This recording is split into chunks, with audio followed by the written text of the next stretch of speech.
In this video, I'm going to be doing an in-depth musical analysis of Jimmy Page's guitar solo on the Led Zeppelin song, Stairway to Heaven, but with a bit of a twist.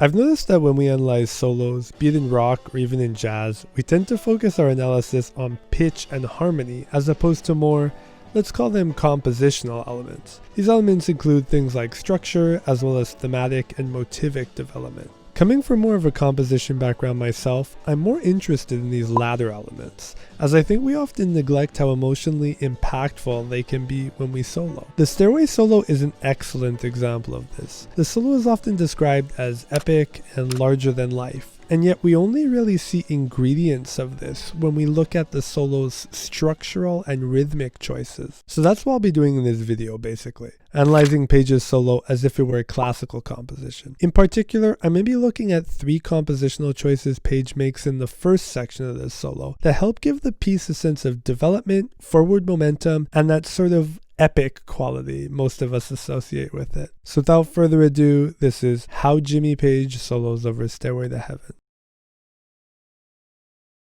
The solo takes place over a 2-bar chord progression in the key of A minor, consisting of 3 chords: A minor, C over G, and F major 7. It's noteworthy that this chord progression lacks a strong harmonic cadence, in other words, a 5-1, 4-1, or 5-6 chord progression. For those unfamiliar with the concept, in tonal music, a harmonic cadence often functions similar to how a punctuation mark functions in writing. Just as a punctuation mark divides a group of words into clauses and sentences, a cadence helps divide notes into sections like endings and beginnings. So a chord progression without a strong traditional harmonic cadence is sort of like a sentence without traditional punctuation marks. In both cases, you have to find new and perhaps less traditional ways of organizing and structuring your material.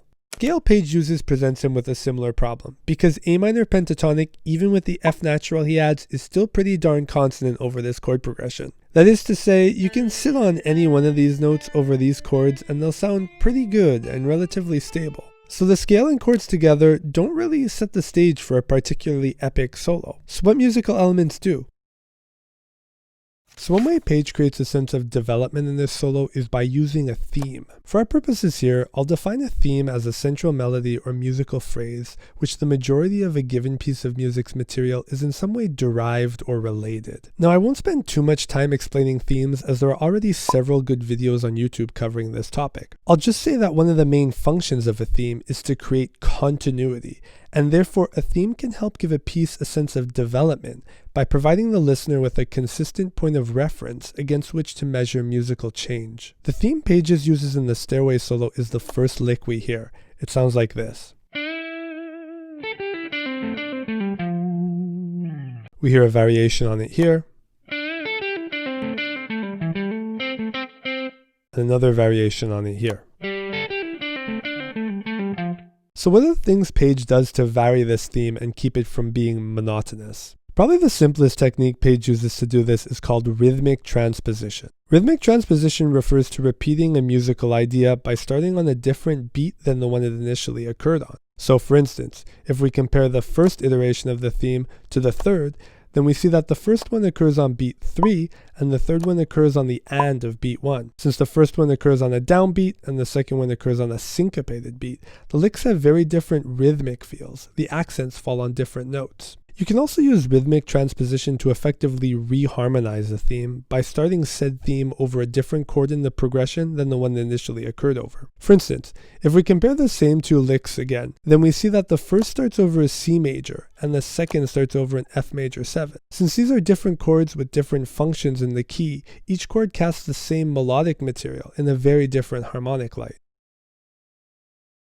One way Page generates forward momentum in this solo is by ending his phrases on weak beats. Ending a phrase on a weak beat often makes the phrase sound unfinished or open-ended. The lack of resolution this creates can be said to drive the listener to the next phrase in hopes of finding that resolution. For instance, compare these 2 simple rhythmic ideas.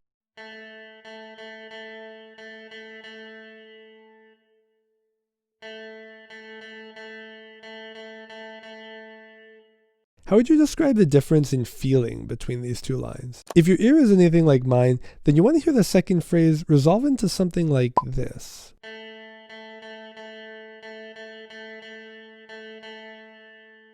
This is what I mean when I say that the second phrase is open-ended. Page also begins many of his phrases on weak beats as well. These often take the form of pickups, which are short, often fast lines that lead into the one of the next bar. Pickups can help make phrases feel more fluid and organic and just less married to the beat. Broadly speaking, the entire first half of the Stairway solo can be seen as a process of gradually shortening phrase lengths to create a sense of build-up and anticipation of a climax. For example, note how the phrases, including variations on the theme, become shorter and shorter as the solo gets closer to its climax in bar 8. So, for example, we go from a phrase of roughly a bar and a half to one of a bar, then we get a half a bar phrase, followed by a half a bar phrase again, followed by one bar consisting of two half bar phrases, until we finally get a phrase of only one beat, or a quarter bar. Accelerating the rate of change at which a particular musical parameter is developed almost always creates tension. For instance, consider this real-world example. If you leave your card in an ATM once the transaction is complete, the machine starts to beep. If you do not pull your card out during these initial beeps, then the beats double in speed to signal the urgency of the situation. In other words, the potential loss of your bank card. This is an example of how even in non-musical contexts, rhythmic acceleration can create a sense of rising tension and urgency. So what's really great about these techniques is that they can be applied to almost any genre of music and any combination of instruments. To illustrate this point, I wrote a short bluegrass-ish solo that employs these techniques. To begin with, I chose a simple even number of bars in 4/4 and sketched out an overall plan for my solo. To help with this, I marked the hyperbeat accents in the number of bars I chose. Hyperbeats give you a sense of the bars with the most emphasis in the group of measures. Using Stairway as a model, I decided to place the first iteration of my theme in the first bar and the second in the next most accented bar, bar 5. I knew that normally the climax would go in the next most accented bar, bar 9, but given how short the solo I was planning to write was, I thought it would be more interesting to build towards the climax and then never deliver on it, just stop abruptly. This meant that the two preceding bars would be the area of greatest tension in the solo, the areas that would be generating the most forward momentum towards the climax. Once I had a plan, I wrote a simple chord progression that lacked a harmonic cadence and involved a lot of oblique motion in the chord voices. I had an upright bass play it for a more authentic bluegrass sound. Next, I wrote my theme. I made sure to start and end my theme on weak beat. Following the Stairway solo, I knew I wanted phrases that felt fluid and went through the bar line. Once I had my theme, I wrote variations using the techniques we discussed above, such as rhythmic transposition. So in order to create that final tension towards the climax, I made my phrase lengths become shorter and shorter. Finally, I filled in any empty spaces in my plan with contrasting musical material. So, for instance, my theme moved primarily by step. So to come up with some contrasting ideas, I worked more with leaps. And there you have it, an epic solo in the style of Stairway to Heaven. Let's have a listen.